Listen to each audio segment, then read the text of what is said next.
All right, we're in the back of the worksheet now looking at Mod 6, and we're starting with one on mid-segment theorem. Now, how do I know it's mid-segment theorem?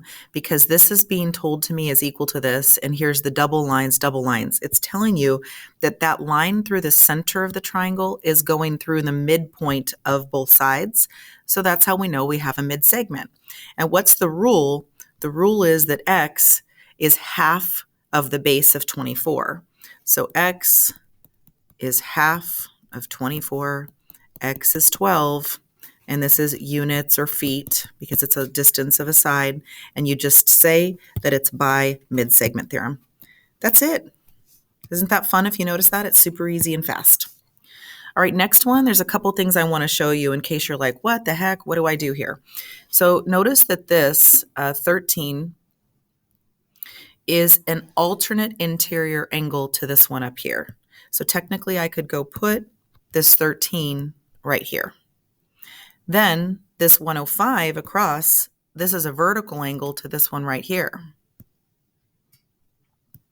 So by vertical angle and by alternate interior angles, we now have enough information because we know this y can also be a vertical angle across there. So I can do triangle sum to get the y. I can do linear pair to get the x. Pause the video and try them and then check yourself out.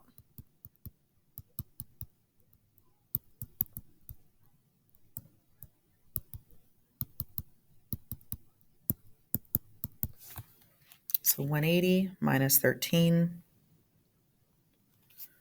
167, and these are going to be in degrees because these are angle measures. All right, let's go do triangle sum. 13 plus 105 plus y equals 180 by triangle sum theorem. And so 105 plus 13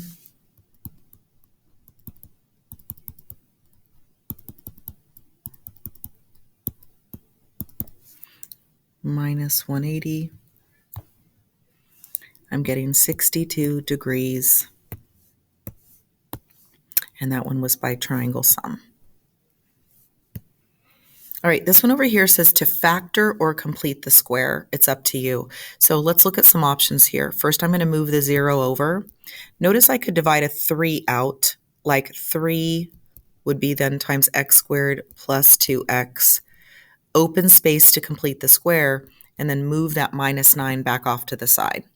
So now I'm going to go do the b work on the 2.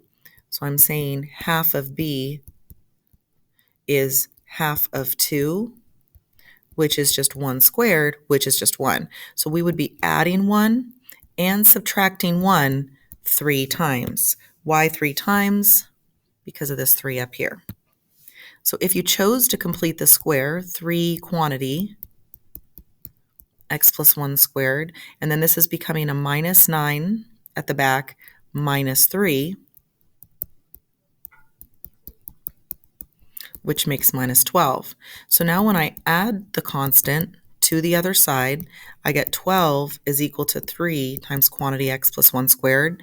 And when I divide by 3, I notice it's going to give me a nice 4. So when I go square root both sides right now, it nicely comes out to the square root of 4 is just plus or minus 2. And so I just minus 1 to both sides, and I get that x is equal to negative 1 plus or minus 2.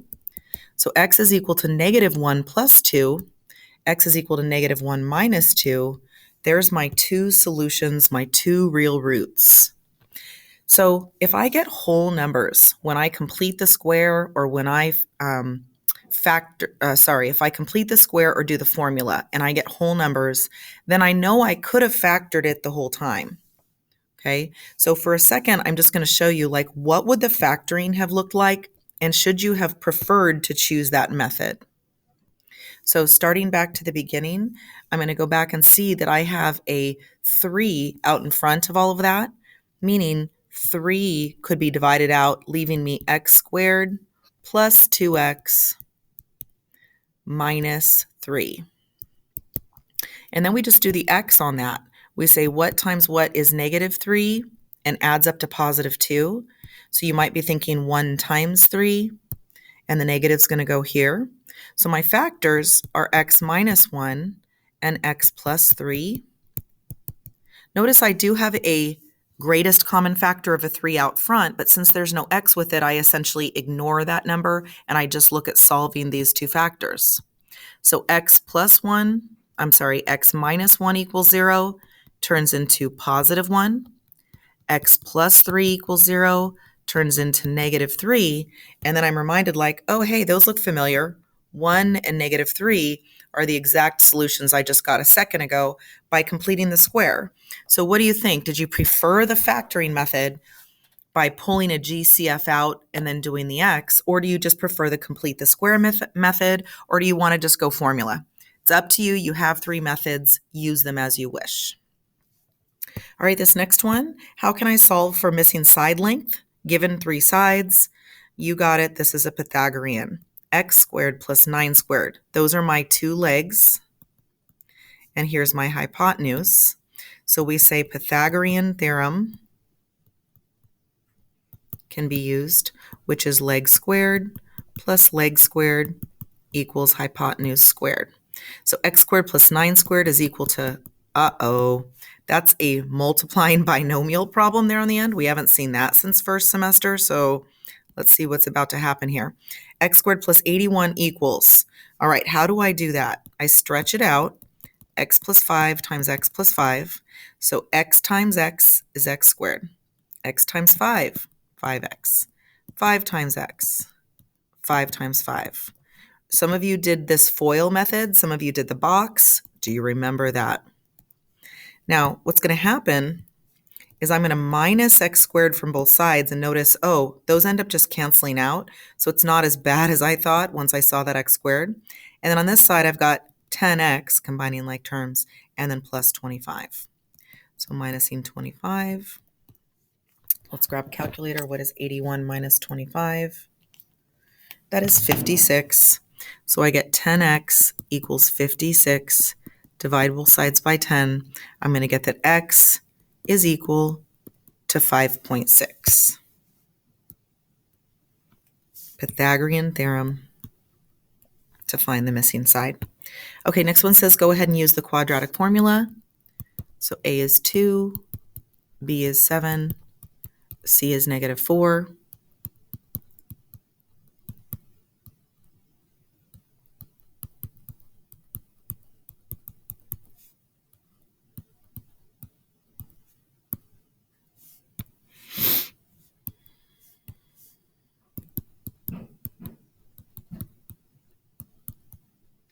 All right, here I've got negative times negative, so it's going to turn positive, and it's going to be an 8. 4 times 2 is 8 times 4, which is 32. So 49 plus 32 in the calculator, that gives me 81. And so we've got negative 7 plus or minus 9 over 4, and this splits into 2 answers then. It's the negative 7 plus 9 over 4 and the negative 7 minus 9 over 4 answers. So negative 7 plus 9 is 2/4 or 1/2. Negative 7 minus 9 is negative 16 over positive 4, and that just turns into negative 4. So I've got my 2 real roots of 1/2 and negative 4 as my final answers. So where do I want to squeeze that? Maybe right here. 1/2 and negative 4 are my 2 real roots using the quadratic formula. All right, next one, nice and short after that long quadratic. We've got 2 corresponding angles. So I can say 2x plus 5 equals 113 because parallel lines means corresponding angles are equal. So minus 5, 2x equals 108. Take a minute to figure that out.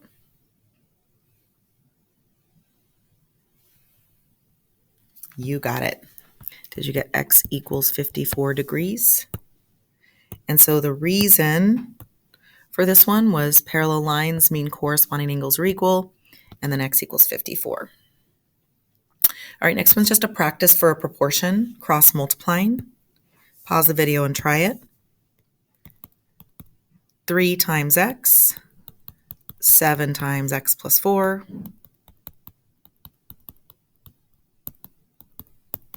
minusing 7x from both sides, x equals negative 7. How'd you do? All right, next one's one of these new polygon problems. We need to know how many sides there are first. 1, 2, 3, 4, 5, 6. Remember that for a 6-sided shape, we need to calculate first how many degrees are inside. So we know it's 180 times the number of sides minus 2, or 180 times 6 minus 2, or 180 times 4, which is just 540. Why do we need that 540? Because that's what our whole equation is going to be set up equal to. So make sure you can calculate that part first to get the 540. And now we can use that to set it equal. So here we go. 540 equals 2x plus 3x plus 1 plus x minus 4 plus 118. Oh man, I need more space. You feeling me on that? Let's rewrite it. I'm going to go different color and go way left on it. All right, let's go way over here. 2x plus 3x plus 1 plus x minus 4 plus 118 plus 3x plus x all equals 540. Let's go combine some like terms. 2x's, 3, 4, 5, 6, 7, 8, 9, 10. Count it one more time. 1, 2, 3, 4, 5, 6, 7, 8, 9, 10. I have a total of 10 x's when I combine like terms. Next, I go for the constants. 1 plus 118 is 119 minus 4 leaves me 115. Now take a minute to grab your calculator and finish that off.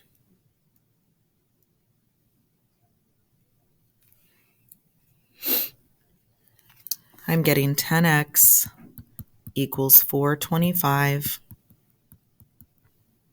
Divide by 10, which gives us 42.5. Because I didn't have to round there, I can make it equal to 42.5. And so next we've got one of these problems that I said to save that worksheet. This is called fraction busters or a common denominator.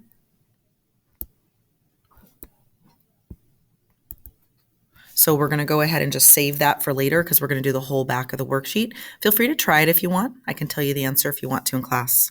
Okay, next one is that nice, easy, if you notice it's mid-segment theorem, H and J are the midpoints of the sides. And so we notice that 14 is going to be half of x.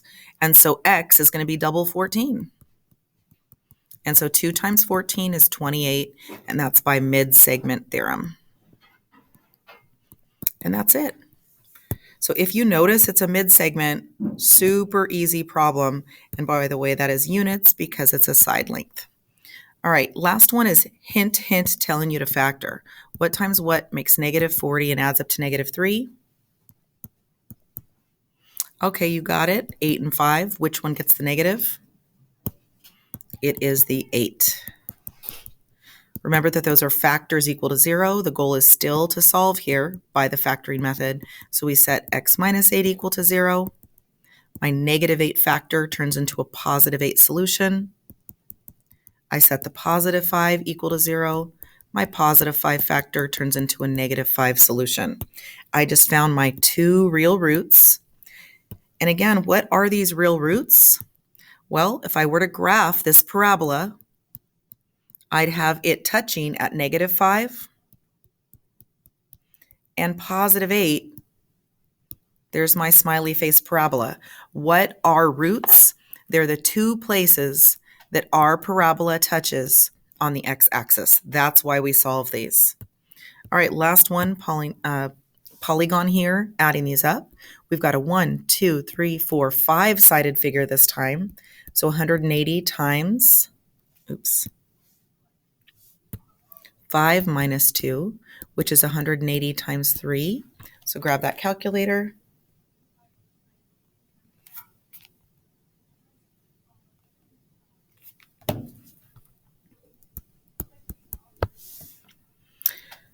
So that means I did the other one wrong. I'm glad I caught it before the end of the video. All right, so 540 is equal to x plus 107 plus 2x plus 6. Combine those like terms. That's 1, 2, 3, 4, 5 x's. And then 107 and 6 is 113.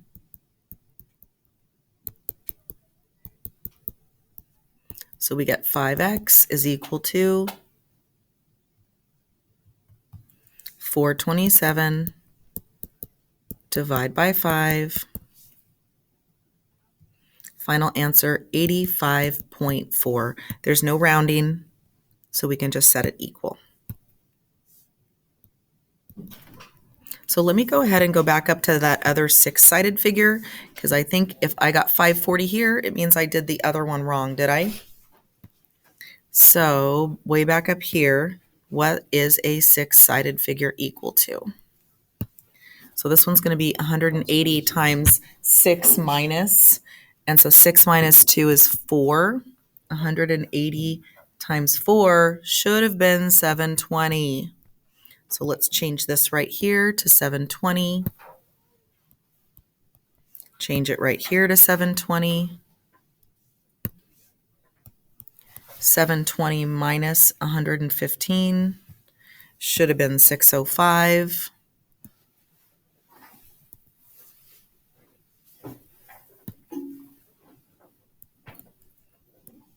And 605 divided by 10 should have been 60.5.